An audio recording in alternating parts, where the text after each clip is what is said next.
Inside Vision is brought to you by New England College of Optometry.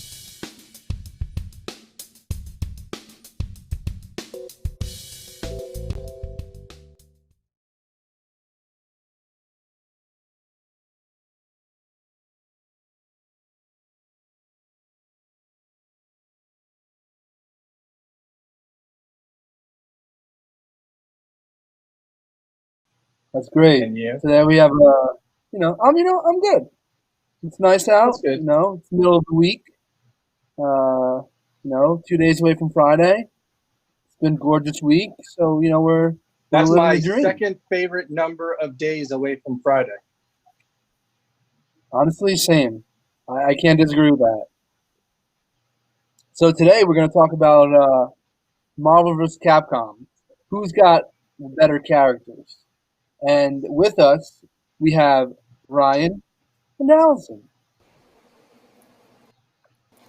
Why? I'm sleepy. Good afternoon, guys. Hello. Hello, guys. Welcome. Welcome to the podcast. How's everyone doing? Good. Great. I'm You? doing great. That's great. How are you? I'm glad to hear. So I know, today we're going to talk about Marvel vs. Capcom. Who's got the better characters? I'm going to start out. I'm going to say Capcom, for me, has more characters that I enjoy solely from a video game standpoint. Now, I'm going to say Marvel because Capcom's got what? Mega Man? Big what? how about Amaterasu, Dante, Chun-Li? I don't know who any of those people are. Phoenix Wright. Classics in the gaming community. Okay, that's all I have to say there, dude. Classics. And Mega Man is awesome. So Mega Man Sounds like is garbage. awesome. Beautiful Joe as well. Come on. I mean, I guess you could say what do they got? Like some Street Fighter guys or whatever. Yeah. Yeah, mostly Street Fighter peeps, but there's others. I believe So, they like, have some Resident They got Evil Mega guys Man too. and like Blanca, right? And then nothing else matters. Kuma, they also have Resident Evil, yeah, I believe. Aizenko, Morrigan, like classics. Classic.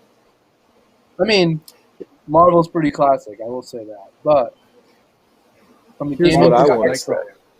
Nightcrawler. let's hear it. So, Marvel's very cool, and I love Marvel. But the difference is the characters are all just like girl punching, you know? When you compare it to Capcom, you got Mega Man with a gun in his hand. You got Phoenix Wright who's objecting to things. You got Amaterasu or whatever who's a like wolf painting dog thing. Pretty cool. Pretty cool. A lot more variation than just the typical. You got Dante who wears his cloak and he's got two pistols in his hand. I mean, you got some classic characters. Magneto has magnet powers. Cyclops shoots I-beam. Spider-Man shoots webbings out of his butt.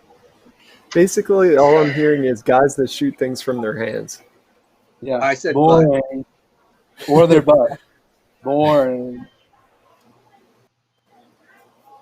Allie, Well, what do you have to say on the topic? I was just about to say that. Allie, what are your I thoughts? would have to say, from a gaming standpoint, I think Capcom is a little bit better because I just feel like they're more established, like video game characters.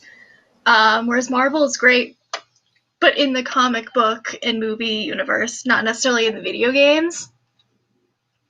So if we're talking video games, I would definitely go Capcom. Nightcrawler can teleport. I will agree that Nightcrawler is the coolest Marvel character. I thought you were going to say you agree that Nightcrawler can teleport. I thought that would have been really fun. He can teleport.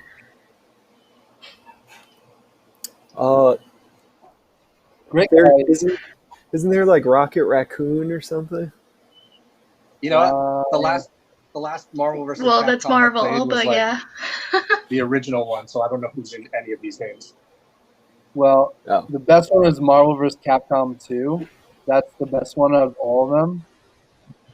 Not gonna lie, played a lot of that one. That's really why. But onto the little promo video.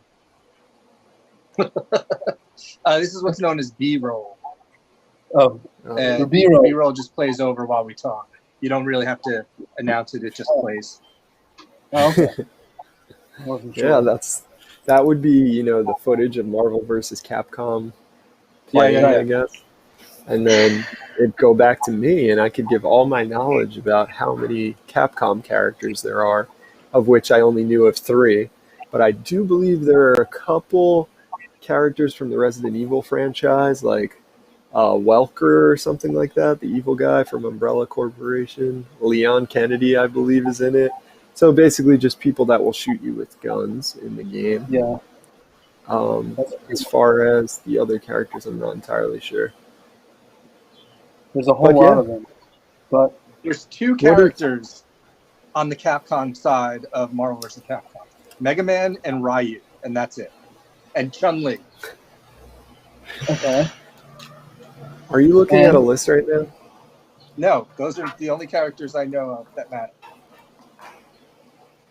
That's not true. Well, that's your opinion, sir.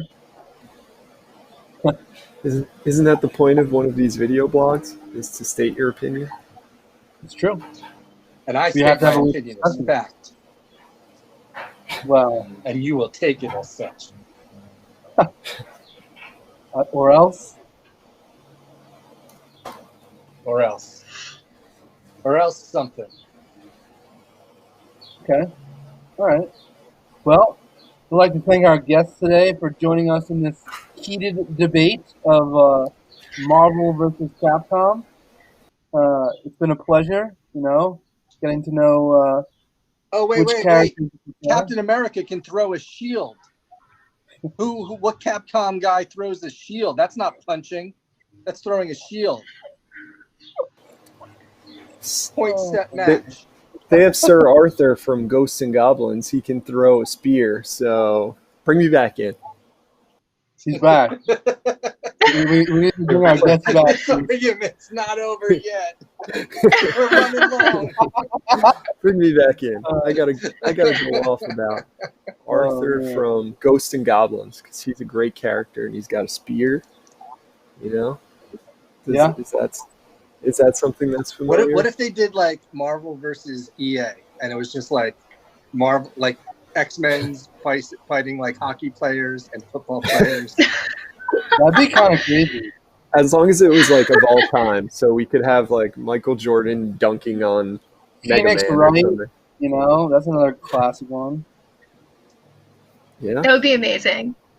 That would be pretty good. Yeah, you get like Jerome Bettis just like running down Sir Arthur from Ghosts and Goblins. That's all I got. They should do Marvel versus Konami, and you're like Magneto and you're fighting Double Dragon, but then you do the code, the up down down code, and then you can't lose. That'd be unfair. Who wants to play video games like that? All right, folks. Well, I'm glad you guys came back in for that heated debate. Now back to me and Ziggy with today's last word.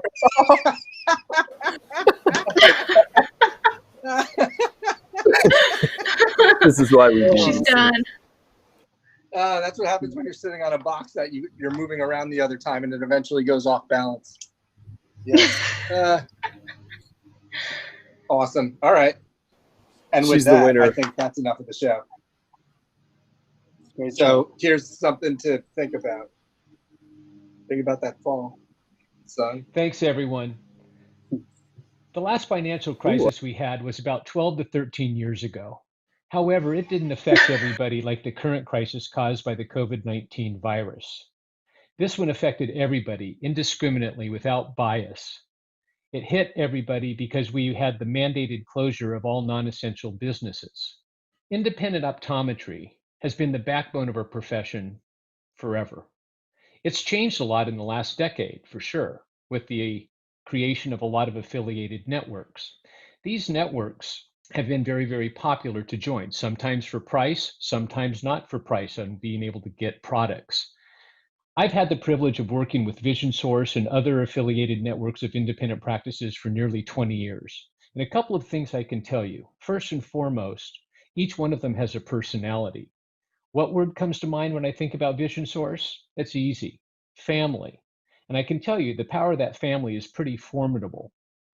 They have the resources to help people with experts coming in, with financial help. You know, it was interesting during this recent crisis, the group of independent practices under the Vision Source banner didn't have to deal with this crisis on their own. They were able to draw from the strength of their brothers and their sisters, if you will. And the power of that family is pretty formidable.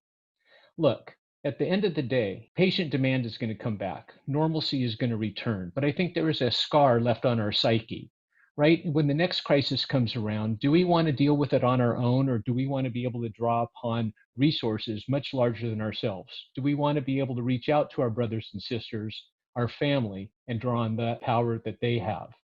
My name's John Rimpakis, and that's something to think about. Thanks for watching Inside Vision. To receive updates about our programming, click subscribe.